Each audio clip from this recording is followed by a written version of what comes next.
The Doomsday Clock has been around since the Cold War, but many still wonder what exactly it is, why pay attention to it, and is it still relevant? I sat down with Joshua Goldstein, a research scholar in the Department of Political Science at UMass and Professor Emeritus at American University, to learn more. There's a wonderful organization called the Bulletin of the Atomic Scientists, and it was created by scientists who'd worked on creating the atom bomb in the Manhattan Project in World War II, and then wanted to educate the public about the dangers of the bomb and that it wasn't just a big, regular bomb, it was something else entirely. And they started a magazine called Bulletin of the Atomic Scientists. It's been going ever since.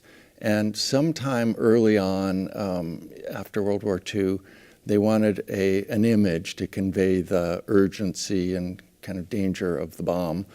And someone came up with this clock idea with the hands set at 7:45 or 7 minutes to midnight originally. Time's a little bit urgent, and this is a problem you really should pay attention to.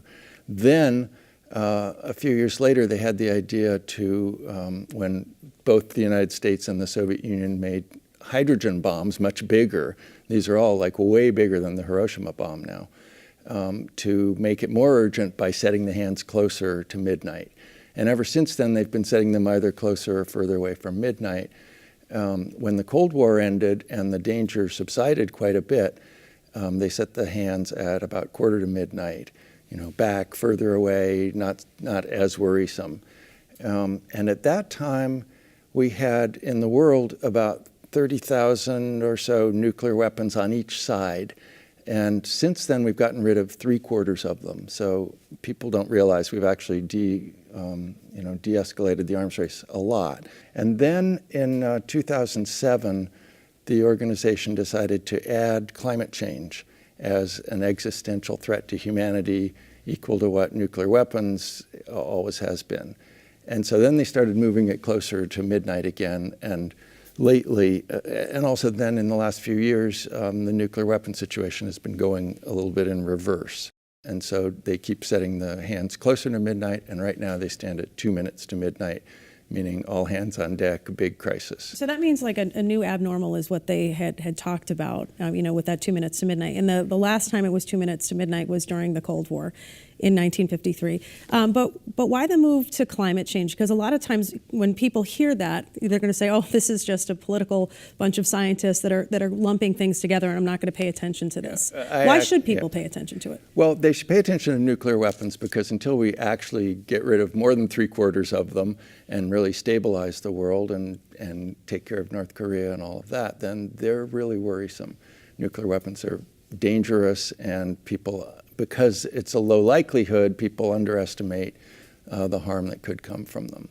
And then climate change people should be worried about because that's a real existential threat, that time is running out and we urgently need to take very strong action in order to stay within these temperature limits that the UN has set. Now, when you say time is running out, what do you mean by time is running out? Because I know that politicians are really talking about it. I know that AOC, as she's called, talked about 12 years. The world could possibly end in 12 years if we don't rein this in. And again, people will say, oh my gosh, this is so exaggerated, and they tune out. Right. So climate change is a slow-moving disaster. So the world's not going to end in 12 years. What's happening is it's as though there's an asteroid headed towards Earth, and it's not going to hit us for a while, but now's the time we need to get out there and push it off of the collision course. And in the case of climate change, it's not really going to hit till later in the century, our children and grandchildren and great-grandchildren. But it's so serious that the world will leave them if we don't nudge that asteroid off course, is going to be just, well, a recent book calls it uninhabitable, just a terrible world. And there are tipping points that can push these long-term climate effects over the edge, and you can't get back from them. We don't know exactly where they are, but a whole slew of recent UN reports shows that our best guess is that we need to act in the next 12 years, or certainly over the course of the next few decades.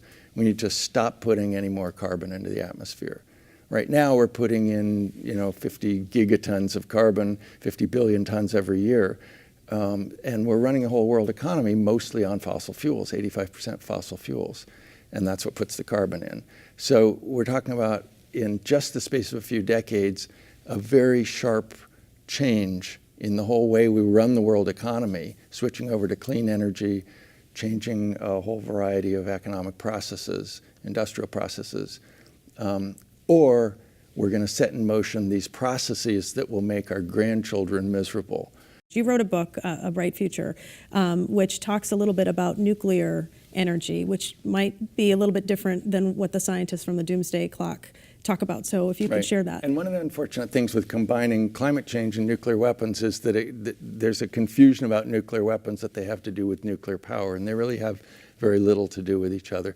What we talk about in the book is the countries that have successfully cleaned up their economies, that have already gone through a large part of this transition that the world needs to go through, getting off fossil fuels and onto a clean energy source.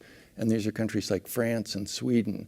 They did it decades ago, and they very quickly, in the case of France, 15 years, they just took the fossil fuel off of their electricity grid and they brought in nuclear power.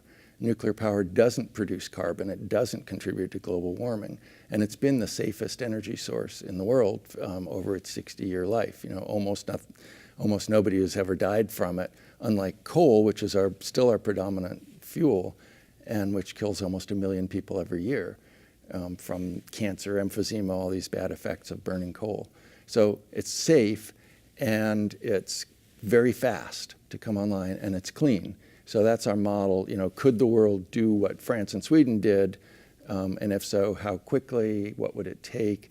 And what kind of obstacles would need to be overcome? Many of which are psychological and political, because a lot of people freak out about nuclear power, which is one reason that fear is not a good motivator for action in that case.